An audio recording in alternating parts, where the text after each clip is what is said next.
Good morning, beautiful people. Lynn here.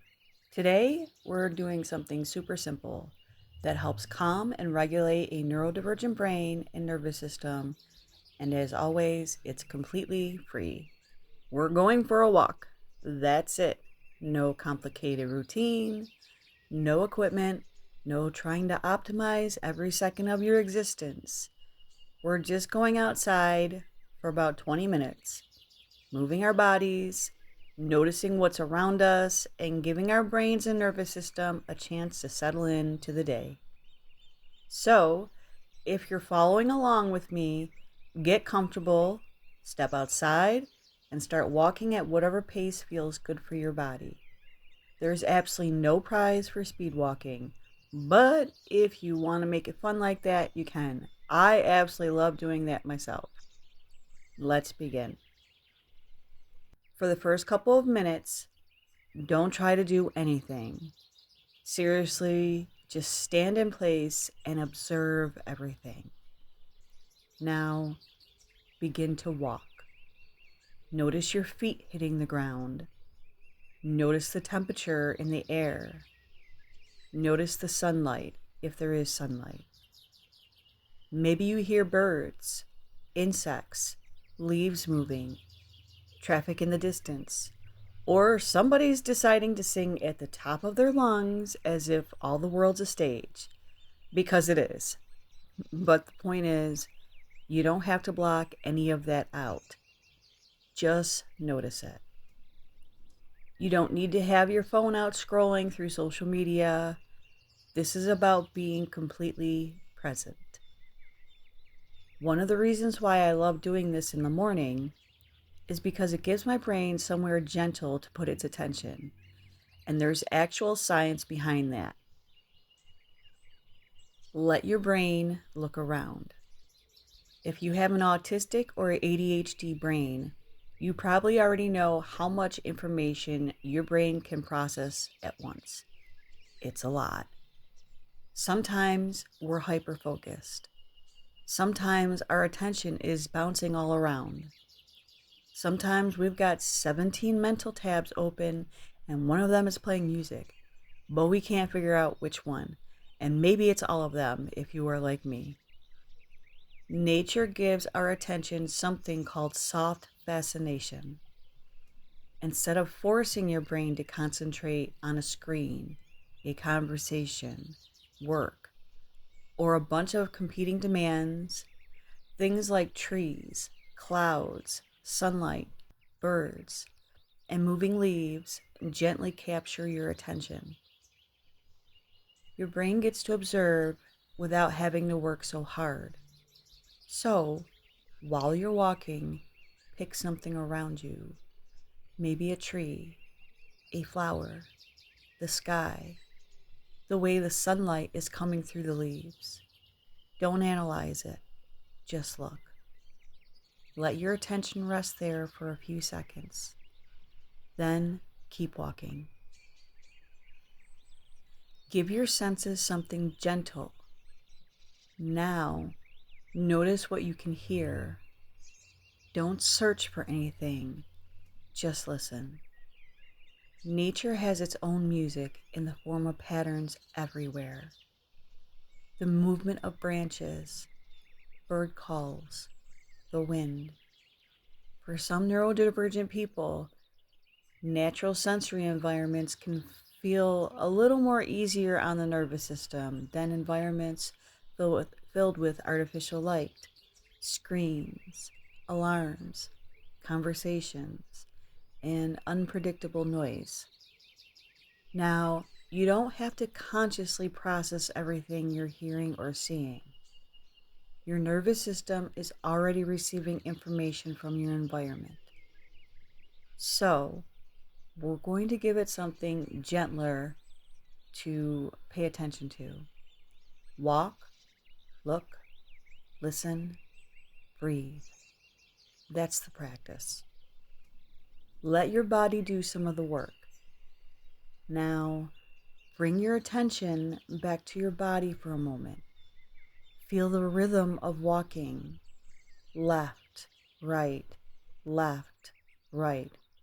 Or if you're like me, right, left, right. I'm left handed. You don't need to change your breathing, just notice it. Movement can help with attention, mood, and executive functioning. And morning light also gives your brain important information about what time of day it is. Light entering your eyes helps synchronize your circadian rhythm, your body's internal clock. Basically, you're telling your brain, hey, good morning, we're awake now. And your brain goes, message received. Well, hopefully, mine occasionally requests additional processing time. Nervous system check in. As you continue walking, unclench anything you're holding unnecessarily tight. Your jaw, your shoulders, your hands. You don't have to force yourself to relax. We are simply noticing. Regular time in nature has been associated with lower stress, and walking gives your nervous system rhythmic, predictable movement. That combination can help shift the body away from constantly being on high alert. So we're not commanding our nervous system, hey, calm down, because that is possibly the least calming instruction ever invented. We're creating conditions that tell the body, right now, I'm walking, I'm breathing, I'm okay in this moment, I am safe. Keep going. Come into the present. Now, let's add a spiritual part. You don't have to believe what I believe for this. Whatever it is, source, God, spirit, the universe, consciousness, or whatever nature means to you, this is your opportunity to connect with it. Look around, and I mean really look. You are standing inside something alive, living, breathing in its own way. You are a part of it. What you see is all a part of you. The trees are growing, the birds are birding, plants are reaching towards sunlight. The earth underneath your feet is supporting you in every way. And for these few moments, you don't have to solve your entire life. You don't need yesterday. You don't need tomorrow. You're here, right now. Take a slow breath and think, I am here. Take another step. I am present. Another, I am connected. You don't even have to repeat these words if they don't resonate. Just feel your feet touching the ground. Let yourself experience awe and wonder. Now find something beautiful. It doesn't have to be spectacular. Maybe it's just a bee getting its morning breakfast from the flowers, or one tiny weed growing somewhere it seemingly has no business growing, but there it is. Maybe it's sunlight through a leaf. Maybe it's a cloud. Maybe a bird flies overhead. Give yourself a few seconds to appreciate something simply because it exists like you do. That feeling of awe can pull our attention outside of the endless commentary happening inside our heads. And for a moment, we're not thinking about everything we need to do. We're experiencing something. And sometimes that's exactly what your brain needs. As we finish our walk, check in with yourself. You don't need to feel transformed. You don't need to be completely calm. And you certainly don't need to have achieved enlightenment somewhere around the 17-minute mark. Just notice, how does your body feel compared to when you started? How does your mind feel? Are you breathing differently? Does the world look slightly different now that you've actually spent some time noticing it? If so, that's enough. This isn't about perfection.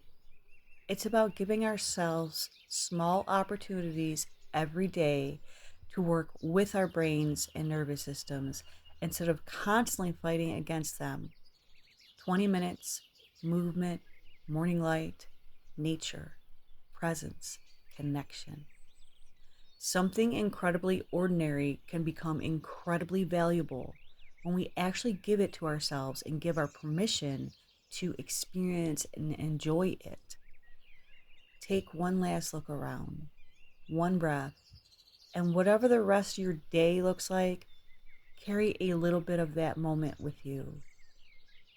Small moments can have a big impact, and you are worthy of every single step. I love you guys, and I'll see you in the next one. God bless.